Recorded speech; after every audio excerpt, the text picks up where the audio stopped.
Fala, meus amigos, estamos começando aqui o segundo vídeo de hoje, tá? E vai ser uma reflexão mais rápida aqui sobre a possibilidade de prisão aí do Bolsonaro por conta dessa questão das joias, tá?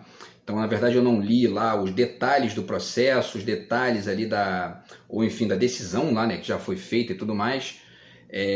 Mas eu acho que tem um detalhe importante aí também para poder deixar registrado aqui, trocar com vocês aí que assistem aqui os vídeos do canal, que tem a ver com essa questão do título, né? A prisão do Bolsonaro é um bom negócio para o Brasil?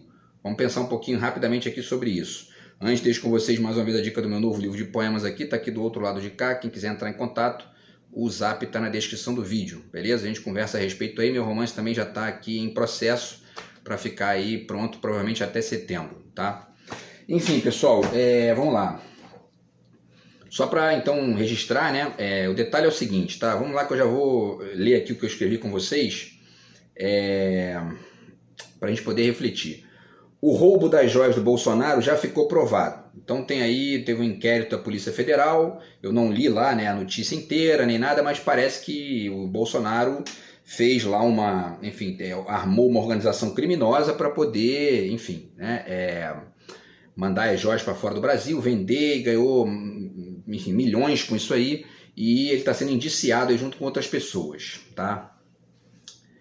E aí vamos pensar num detalhezinho aqui sutil dessa questão aí, tá? Que é para a gente poder refletir, né? O roubo das joias do Bolsonaro já ficou provado. Isso pode levar os bolsominions menos fanáticos a romperem com ele, né? Pode ter aquela fatia de bolsonaristas, de bolsominions de ocasião, que são pessoas que estão ali meio que aderindo muito mais por negações imediatistas do que por uma percepção mais ampla da diferença que o Bolsonaro representa, né? Então, isso pode levar os bolsominions menos fanáticos a romperem com o Bolsonaro, se ele for preso, né? Se isso acontecer dessa maneira, por conta das joias, vai ser o pior caminho, do meu ponto de vista. Por quê? Porque apesar de ser uma atitude criminosa, evidentemente, né, ele roubou as joias e tal, fez lá a organização criminosa e tudo mais, então, apesar de ser uma atitude criminosa, isso que ele fez, acreditar que o principal problema do Bolsonaro é esse, ou seja, o roubo das joias, traz duas consequências imediatas, tá? A primeira consequência, a pessoa não entende que o maior problema está na própria escolha ideológica que o Bolsonaro fez e que representou no governo, que é a escolha do conservadorismo, do neoliberalismo e de todas as consequências que isso foi gerando aí, essa mescla entre essas duas coisas, né? As consequências que isso foi gerando de atraso, de, queda do investimento público, queda do emprego, queda do poder de compra, da renda, queda do salário mínimo, queda de basicamente tudo que a maioria da população precisa, né? Esse é o primeiro, então, problema. A pessoa não entende que o maior problema está não no roubo das joias, mas na própria escolha ideológica que o Bolsonaro fez e representou no governo. E aí esse roubo das joias fica como uma espécie de cortina de fumaça, né? Que acaba impedindo de enxergar o verdadeiro problema. E o segundo problema é o seguinte: sem a compreensão desse primeiro ponto, a tendência natural é que essa mesma pessoa que não entendeu o primeiro ponto caia na conversa fiada do próximo Bolsonaro, da mesma forma que caiu na conversa do Bolsonaro anterior, né, que é o macaco Tião de ocasião, né, que eu já fiz vídeo aqui. O Bolsonaro é um macaco Tião que deu certo, né, é o voto de protesto vazio, porque não tem, né, nenhum tipo de melhora com aquilo ali, né. Enfim, então, e aí, por conta disso, eu acho que o Bolsonaro deveria ser preso não só pela questão das joias, mas especialmente pela questão da tentativa de golpe, a reunião golpista, a minuta golpista, a reunião com os embaixadores lá que ele fez e etc. E todas as movimentações que ele fez que são conectadas com isso aí, né? A questão das joias tem que ser levada em conta, mas ela seria apenas um acréscimo da pena e não o motivo principal. Se não for assim, do ponto de vista, digamos, simbólico, essa prisão não vai representar sequer um fato reflexivo em potente expansão, né? Como foi, eu já fiz vídeo aqui também sobre isso, a tentativa patética de golpe do 8 de janeiro do ano passado, que é uma espécie de essa sim, né, uma fratura, digamos assim, né, é um rasgo, né, nessa cortina de fumaça que é o discurso e superfície da direita brasileira.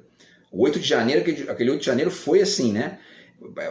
Foi a obra escancarada, né, para a gente poder entender um monte de bizarrice que é a direita brasileira, inclusive porque o Congresso ficou com as mãos atadas ali, né? Agora, a ausência de discussões mais amplas para esse tipo de apontamento, desse aspecto, né, digamos, artístico e filosófico daquele evento e do próprio bolsonarismo, vai fazendo com que aos poucos, enfim, né, a coisa seja meio que posta para baixo do pano e um próximo golpe, uma próxima lógica, enfim, de hegemonia da direita, ou manutenção da hegemonia da direita no Congresso e do discurso neoliberal, etc. e tal, vão se reconstruindo a partir dessa ausência de reflexão, né? O que mais, então? Só para finalizar aqui, né? Então, se não for assim, do ponto de vista, digamos, simbólico, essa prisão não vai representar sequer um fato reflexivo em potente expansão, como foi a tentativa patética de golpe do 8 de janeiro do ano passado, mas apenas mais um argumento alienado para aqueles que todo dia esfregam adubo na ideia tosca de que político não presta, político é tudo ladrão e etc e tal. As mesmas pessoas que diziam, né, a maioria esmagadora das pessoas que diziam antes do Bolsonaro aparecer, a política não presta, todo político é ladrão, isso é tudo um bando de safado. A maioria dessas pessoas votou no Bolsonaro. Por quê? Porque essa é uma visão alienada da história. Não é assim que funciona, né? Existem diferenças, assim, incontáveis entre os políticos. E essa generalização é uma visão alienada de superfície. Então, se a pessoa não entender, se a pessoa substituir a adesão irrefletida ao Bolsonaro pela conclusão de que, tá vendo, viu? Até o Bolsonaro é ladrão, todo político é ladrão, eu tinha razão antes. Daqui a pouco ele vai aderir ao próximo Bolsonaro, que aparecer tentando dizer que vai acabar com os ladrões, com os corruptos, etc. e tal. Se não for feita essa reflexão mais ampla, isso permanece numa alienação de superfície que é rapidamente ocupada por um oportunista de plantão, por um macaco tião de ocasião que vai ser o próximo, né? Enfim, e aí para finalizar, tá, eu digo aqui, como eu já disse em vídeo anterior, o Bolsonaro está representando nesse momento uma espécie de achamento da nossa carta roubada, né? Fazendo referência aqui ao conto do Edgar Allan Poe, tá? O que é isso, né? Já fiz vídeo aqui explicando isso, mas basicamente é uma carta que foi roubada e foi escondida, enfim, debaixo dos nossos narizes para a gente não descobrir, né? Naquele lugar que é tão óbvio que ninguém procura, né?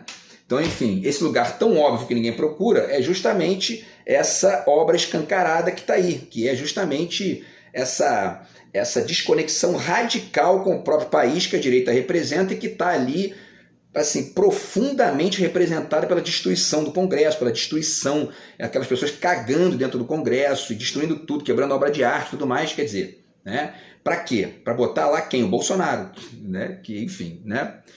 Enfim, que representa mais destruição, né? Ou seja, e aí, quer dizer, né? Então o Bolsonaro está representando nesse momento uma espécie de achamento da nossa carta roubada, o nosso tema do traidor e do herói, que é isso, é o tal herói que na verdade trai a própria farsa do seu heroísmo, né? Tá aí também escancarado isso, tá? E, enfim, para finalizar, a estupidez brasileira momentaneamente pelada, nu com a mão no bolso, para poder usar aqui a expressão do Roger, sutilmente deslocada, né? Enfim, então o Bolsonaro é isso, né? A nossa carta roubada achada, né? Ou escancarada para a gente achar, para a gente pegar. Muita gente nem enxerga, né? Porque está escondida debaixo do nariz da pessoa, ela não está vendo, né? Ele é o nosso tema do traidor e do herói, e ele é também a nossa estupidez brasileira momentaneamente pelada, nu com a mão no bolso. Essa referência aqui é o conto, né, do Hans Christian Andersen, que é o conto lá do Rei Está Nu, né, aquela coisa do Rei Está Nu.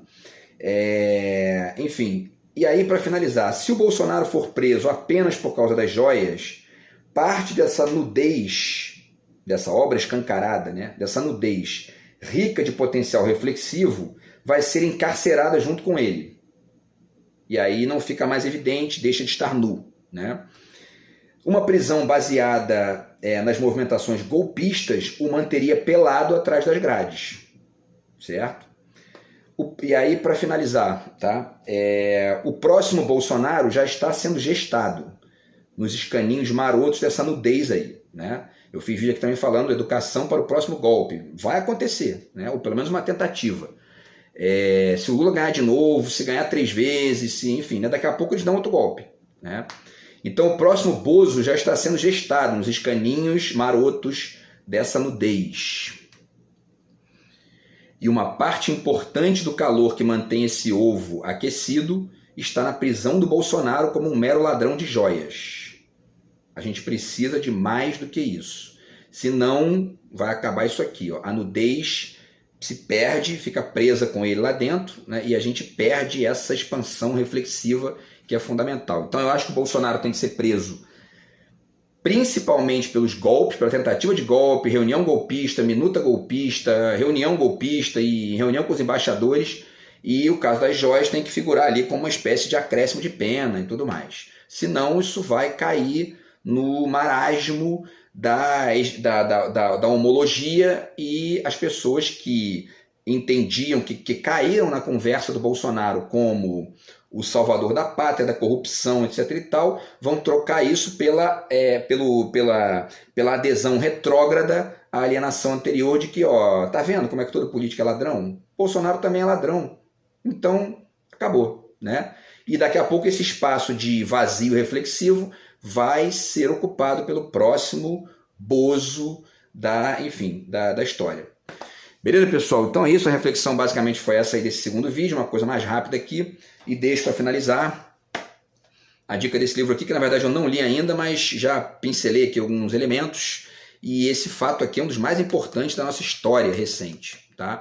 O 8 de janeiro, a rebelião dos manés, ou esquerda e direita nos espelhos de Brasília, Pedro Fiore Arantes, Fernando Frias e Maria Luísa Menezes. Beleza?